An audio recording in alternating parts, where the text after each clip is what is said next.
Depois de muita espera e reclamação por parte dos fãs, a Warner finalmente divulgou o primeiro teaser oficial do Aquaman Reino Perdido. E a primeira impressão desse teaser foi extremamente positiva, e principalmente pelo fator James Wan, o diretor do filme do Aquaman. Afinal, James Wan é um ótimo diretor, e o que ele fez no primeiro filme do Aquaman é digno de aplauso, até porque ele conseguiu fazer com que aquele filme tivesse uma bilheteria de US$ 1 bilhão.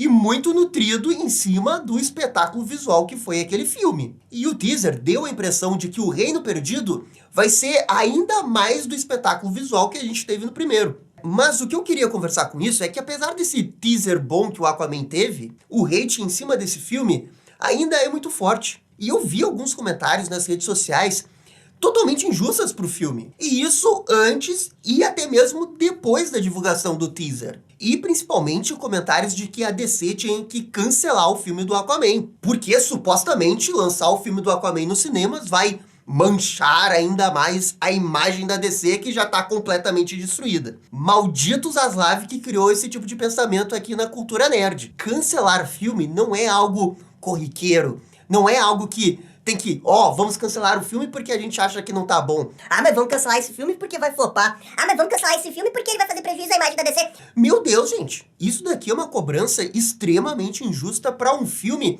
que sequer teve o trailer oficial ainda. O que saiu no domingo é o teaser do trailer. Eu acho que ali no teaser tem 8 cenas. Não dá para tirar nenhuma conclusão se o filme é bom ou ruim, só vendo aquilo. Mas o que acontece? O momento da DC não é bom.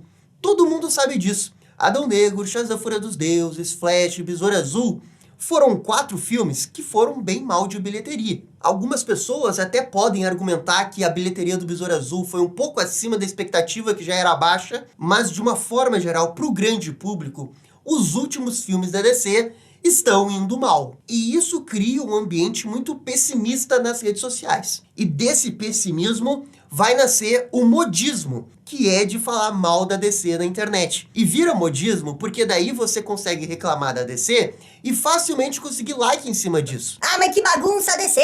Ah, mas o James Gunn esse ano só teve fracasso na DC. Ah, mas o Aquaman tem que ser cancelado. O que, por consequência, vai criar bolhas em cima de bolhas. Vai ter uma bolha do pessoal que fica falando bem da DC, vai ter a bolha do pessoal que fica falando mal da DC. A bolha do pessoal que fica falando mal da DC vai ter sempre muitos likes. Enquanto que a bolha do pessoal que fica falando bem vai ter poucos likes. E aí você vai ter muito mais discussão sobre as coisas ruins da DC. Porque isso vai dar mais like. E claro, as pessoas focam no que dá like. E o meu grande problema com isso é que desse modismo de querer falar mal, é que surgem falácias. E quando algo muito negativo gruda numa franquia, que nesse caso é a franquia da DC, é muito difícil de você conseguir tirar isso, conseguir tirar esse ranço em cima da franquia. E isso daqui a gente já viu acontecer diversas vezes ao longo da história da cultura pop. O exemplo que eu vi de perto acontecer foi na franquia do Sonic, na qual eu sou muito fã, joguei todos os jogos principais, vivi a era do Dreamcast, joguei Sonic Adventure 1, joguei Sonic Adventure 2 e amei esses jogos. E vi nas revistas todo mundo na época cultuar esses jogos pelos grandes lançamentos que eles foram pro Dreamcast. Mas em algum dado momento da história do Sonic, virou modismo falar mal dos jogos 3D do Sonic. E isso por causa de uma sucessão de jogos ruins que a SEGA lançou. O jogo do Shadow, o jogo do Sonic 2006. E essa sequência de jogos ruins criou o ambiente para poder falar mal de Sonic, porque nos fóruns, nas discussões, sempre bombava. E é daí que surgiu a frase, que o Sonic nunca teve bom jogo em 3D. Uma mentira.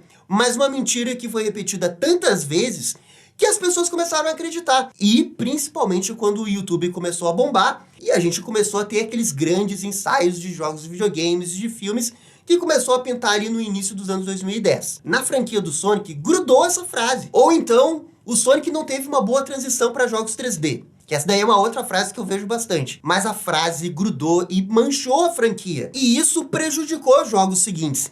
É o caso Sonic Unleashed, que é um bom jogo do Sonic, mas foi cruelmente massacrado pela mídia, de forma completamente injusta. Então o que aconteceu é que a franquia como um todo, ela passava por osmose esse modismo de falar mal dela nos jogos subsequentes. E isso prejudicava os jogos, até mesmo os jogos que eram bons. E eu tô dando esse exemplo da franquia do Sonic porque eu tenho medo que isso aconteça também com a DC. Porque eu tô vendo aqui a reação do Aquaman. Eu não sei dizer nesse momento se o Aquaman Reino Perdido vai ser um bom filme. Eu ainda não vi o filme. Tudo que eu posso dizer é o que eu vi do teaser. E eu achei o teaser parecido com o primeiro filme. Fico empolgado, porque é um bom diretor, é o James Wan ali, e eu acho que ele merece o crédito pra gente ver o que vai acontecer. Essa, na minha opinião, é a análise justa pro cenário desse momento. Como que vai ser o cenário de lançamento do filme? Não sei. Posso não gostar do filme, posso odiar, posso amar. Mas realmente não me parece justo alguém hatear um filme que ainda não saiu, sendo que é o diretor do mesmo filme e a mesma equipe, o mesmo elenco do primeiro que fez $1 bilhão. Vocês veem como que o modismo de falar mal da DC vai por osmose pro Aquaman Reino Perdido? Porque esse é o próximo lançamento da DC. Antes do lançamento do Besouro Azul, era a mesma coisa. Tinha gente dizendo que tinha que cancelar o filme, faltando um mês pro lançamento do filme. Que isso, gente? A DC, como teve esses fracassos recentes, do Shazam, do Flash, que foram filmes que o público realmente não gostou e foram mal de bilheteria, isso gerou esse ambiente negativo. E agora as próximas produções estão pagando por isso. E um exemplo disso é o que aconteceu no dia seguinte do lançamento do teaser trailer do Aquaman Reino Perdido. Porque o que eu vi de reação pós-teaser era um monte de fã empolgado, como eu estou empolgado, e aí apareceram alguns insiders falando coisas mais ou menos assim. Gente, o problema não é o teaser. O problema são as refilmagens. Esse filme que vocês estão vendo é o filme que eu fiquei sabendo que é. E que a exibição de testes de fãs foi a pior nota que já teve no filme da DC. E aí, como o marasmo negativo em cima da marca da DC é muito forte, esse tipo de observação viraliza também, porque as pessoas ainda querem dar hate no filme e na marca da DC. Mesmo que talvez, nesse momento, não caiba tal crítica. Ninguém, de fato, viu o filme depois das últimas refilmagens. Gabriel, mas o filme teve 5.000 refilmagens, isso não é um bom sinal. Gente, claro que não é um bom sinal. Mas isso não quer dizer que o filme é uma porcaria. Até porque eu quero reforçar o que aconteceu no Aquaman 1. A força do Aquaman 1 não é a história. Nunca foi. É a história mais óbvia já contada, né? De um cara que se encontra predestinado e vira o rei e vai unir os povos. A gente já viu essa história 500 mil vezes. O segredo do Aquaman 1 é a direção. Todos os pontos de refilmagens que o filme do Aquaman 2 teve aconteceram em detrimento ao que estava acontecendo no universo DC. Michael Keaton, tira Michael Keaton, vem Ben Affleck, não coloca Ben Affleck. Tenta arrumar a história conforme tá o atual desenho do universo DC. A bagunça de fora acabou afetando o filme, mas isso não afetou a direção do filme. Vamos só pensar por 5 minutos, gente. É muito provável que as cenas de ação não foram cortadas. Até onde se sabe, o Batman Michael Keaton, no Batman Ben Affleck, não teriam cenas de ação no filme. E tiraram, supostamente, uma cena envolvendo um discurso da ONU do Aquaman.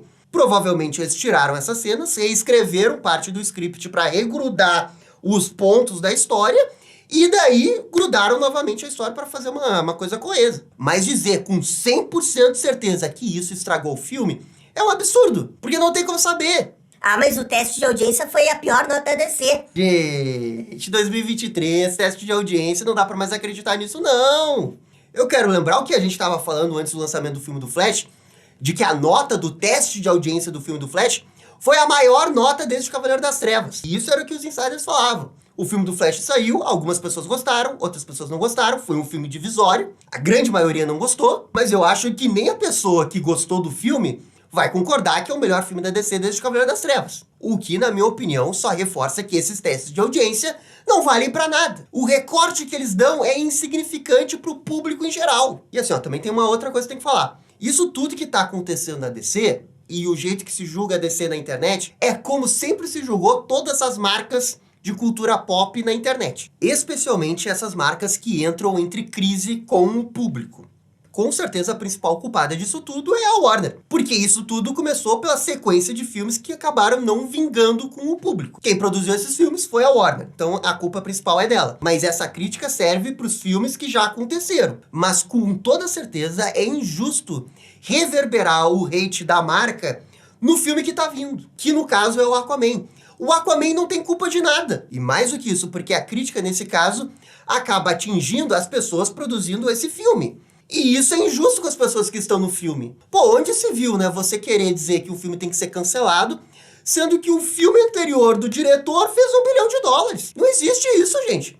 Não existe isso. Um filme, seja lá qual for esse filme, antes dele ser um produto da empresa, ele é um produto das pessoas que fizeram ele. E se você me falar que Jason Momoa e James Wan não merecem o mínimo, né, de respeito pra ver o que vai acontecer, aí você tá errado. Ah, Gabriel, e como é que a DC vai fazer pra tirar esse marasmo negativo em cima dela? Olha, infelizmente, eu sinto que essa mancha de que a DC nunca vai acertar o universo dela pegou. E agora, pra conseguir tirar, é um trabalho muito difícil. Mas é um trabalho que tem James Gunn. É o James Gunn que dá o alento de que, ó, vai dar pra tirar isso. Só que essa mancha, pelo menos pra mim, não é algo que você consegue tirar só com um filme excelente, que no caso poderia ser o Superman Legacy. Pra mim, isso só vai mudar com um trabalho constante de qualidade. E quando eu digo qualidade, eu não tô falando de filmes 10 de 10. Eu tô falando de filmes que são lançados e a mídia e o público e a bilheteria, tipo, se saem muito bem. E é aqui que eu volto pro exemplo do Sonic. Porque esse negócio de que o Sonic não tem bons jogos na era 3D, foi só recentemente que essa falácia parece ter sumido de vez. E por quê? Por causa do trabalho em conjunto de marca que a SEGA fez, que na minha opinião é bem bom. Porque a SEGA conseguiu revitalizar o Sonic em todas as vertentes de mídia. Filme, ele tá indo bem. Quadrinhos, ele tá indo bem. Animações, ele tá indo bem. Jogos, conseguiu ter bons jogos. Nenhuma dessas coisas é, tipo, excelente 10 de 10. Mas são todas, tipo, nota 7, nota 8, nota 8, nota 8, nota 7. E isso tudo cria esse ambiente que tá sempre as coisas indo bem, né, de que os fãs estão sempre em paz com a franquia, dentro de uma normalidade possível, porque toda fanbase está sempre discutindo sobre as coisas, mas de uma forma geral, as coisas estão bem mais tranquilas do que elas estavam, sei lá, em 2014. E pra mim isso tem muito a ver com o mérito da SEGA, de entender como é que é o Sonic, como é que tem que ser a comunicação do Sonic, como é que tem que ser a comunicação com os fãs, de apostar em quadrinhos que os fãs gostam, e com esse trabalho de formiguinha, retirou lentamente, claro que não tudo, porque ainda tem muito pessimismo com a franquia do Sonic ainda, mas de uma forma geral, esse pessimismo é muito menor do que foi há muitos anos atrás. E pra mim a DC tem que fazer isso. Tem que emplacar 4, 5 projetos em diversas mídias que os fãs vão estar em paz. Assim, ó, sinceramente, o Aquaman talvez seja um desses projetos. Talvez o Aquaman, quando sair, os fãs vão gostar, e a mídia vai gostar, e o público vai gostar, até vai se surpreender. O Besouro Azul era um projeto que poucas pessoas davam muita coisa por ele. E ele se saiu relativamente bem, principalmente na recepção do público, não tanto quanto na bilheteria, mas uma coisinha ele conseguiu, ele surpreendeu. Esse é o trabalho de formiguinha. Talvez se o Aquaman for muito, muito bem, as pessoas daqui a 6 meses até aceitem melhor a ideia de fazer soft reboot no universo da DC, e não um reboot total. Porque hoje, né, a grande maioria das pessoas quer, né, o reboot total. Mas se o Aquaman fizer sucesso, não sei como é que vai ser. Mas o planejamento do James Gunn, com certeza, depende do sucesso de mais de um produto dele. Não é só o Superman Legacy, é os produtos subsequentes do Superman Legacy, para conseguir ter de volta, pelo menos, né, aquela esperança e não hate exagerado, né, em coisas da DC. E com isso você inverte aquela perspectiva das bolhas. A bolha que gera hate consegue muito mais likes do que a bolha que fica falando bem. Se tiver mais otimismo e a bolha falar bem, teoricamente a outra bolha diminui.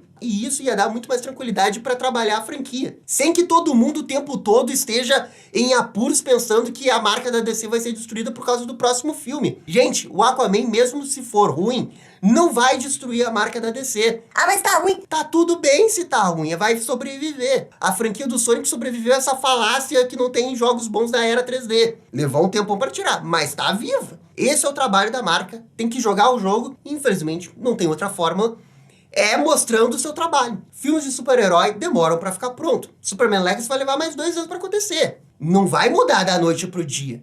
Mas é o trabalho que eles vão fazer que vai começar a mudar. E eu espero de verdade que o Aquaman seja um bom filme, que ele calhe a boca dos haters, porque eu quero muito que esse filme vá bem. Eu acredito demais no James Wan. Acho que ele sofreu muito no desenvolvimento desse filme, mas eu gostaria muito que ele continuasse fazendo filmes da DC também. Porque, olha, de todos os diretores que fizeram filmes da DC, o James Wan foi o único que conseguiu abraçar a estética dos quadrinhos, que se leva a sério também, é brega e se leva a sério, e é popular. Sinceramente, acho muito injusto qualquer hate que esse cara receba, antes mesmo das pessoas verem o trailer do filme. Mas enfim, gente, isso aqui também é só a minha opinião. Por favor, comentem aqui embaixo Comentem se vocês acreditam no filme do Aquaman aí no Perdido, ou se eu tô só passando o pano aqui porque eu sou fã da DC. Comentem aqui. E no mais, gente, é isso daí. Muito obrigado e dá-lhe DC. E esse foi o vídeo conversando sobre o hate de Aquaman. E aí, gostaram ou não gostaram? Deixem suas opiniões nos comentários. E se curtiram o vídeo, deixe aquele joinha e inscreva-se no canal para ficar sabendo absolutamente tudo sobre Batman. Obrigado, gente, e até a próxima. Tchau, tchau.